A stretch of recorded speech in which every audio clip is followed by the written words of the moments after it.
Well, it's starting to feel like spring in a lot of places in the Northeast, which means lacrosse season, which means it's time to talk Tewaaraton. We've got Alicia Groveston Jackson joining us here, the Women's Committee Chair for the Tewaaraton. And this is an exciting time because we're starting to talk college lacrosse, which is great. I know. It's amazing to think that here we are, the beginning of 2020, and games are happening in weeks, not like days even. So it's very exciting to see what's going to happen with this season, and there's never too early of a time to start talking Tewaaraton. No, we at Lax Sports Network have been doing it since like the fall because we just always have to look ahead with things.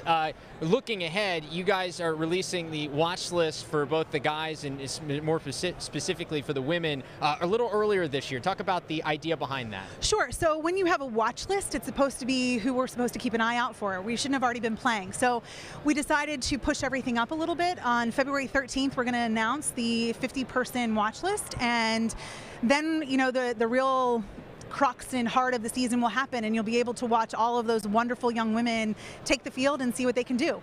We're coming off a year where the first goaltender ever won the Tewaaraton Award on the women's side, Megan Taylor from Maryland.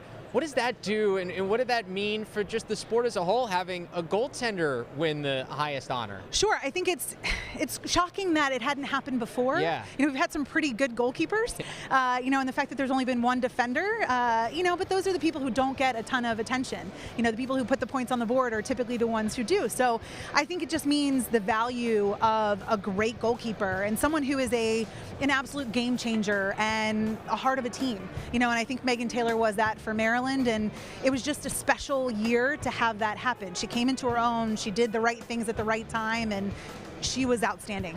It was really a special year all around for that senior class Sure. in the women's game. When you look at the BC Big Three and then Megan Taylor at Maryland, there are a lot of really star seniors. This year, it seems like this is a wide open race for the Tewaaraton. Sure. So the 5 nominees last year were all seniors, and that means we are not going to have a repeat nominee. So to have it be where literally anyone can be that person, sophomore, junior, senior, freshman, young players are making an impact. So I think it's going to be really interesting to see what direction the committee goes in. Obviously we're keeping an eye out for all Americans from the previous year, people who were on the watch list prior, but more importantly, it's what you do on the field.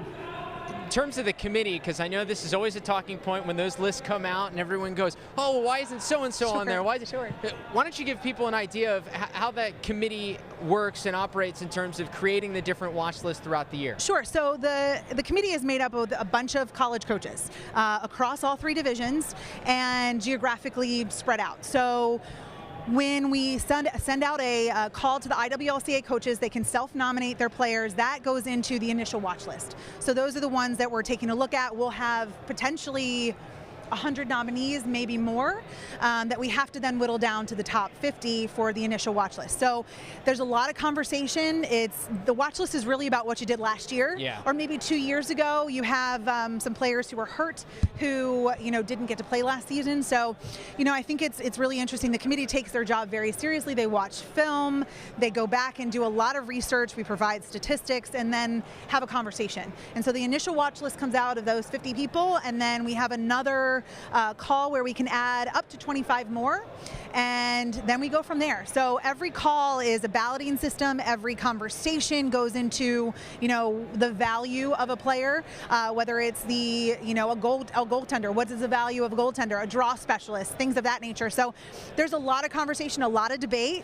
It gets very, very exciting on there. You kind of sit there and you're like, okay, you go to your corner, you go to yours. But more importantly, the best interest of the sport and putting the top 5 nominees forward is absolutely at the heart of it.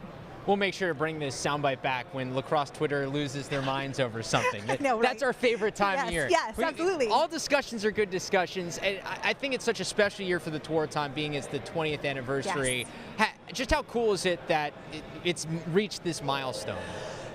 You've got the Heisman, you watch that presentation, you see the pomp and circumstance that goes into having all those previous nominees there. And I think we're getting to the point where it's really cool to have all those people there, and they do show up. So when we're at the actual ceremony and watching those men and women who have been pioneers in our game and changed the game actually show up and be there, you're starting to get that. And that, lacrosse is It's not a young sport, No. but in terms of popularity, it's in its infancy. So to see the excitement that goes around it, I think it's really kind of heartwarming to see what's happened in 20 years. You know, I've played this game for a really long time, and to watch like a Jen Adams who won it forever ago, sorry Jen, you know, to watch her come back and be so supportive of the young women who are playing today. You know, the game has changed, but the reason we play it hasn't. So I think you just see it's a giant sense of community and really just love for the sport. Alicia, we can't wait to see everything, this whole process play out once again for the Tewaaraton. We appreciate the time and good luck. Thank you so much. Appreciate it.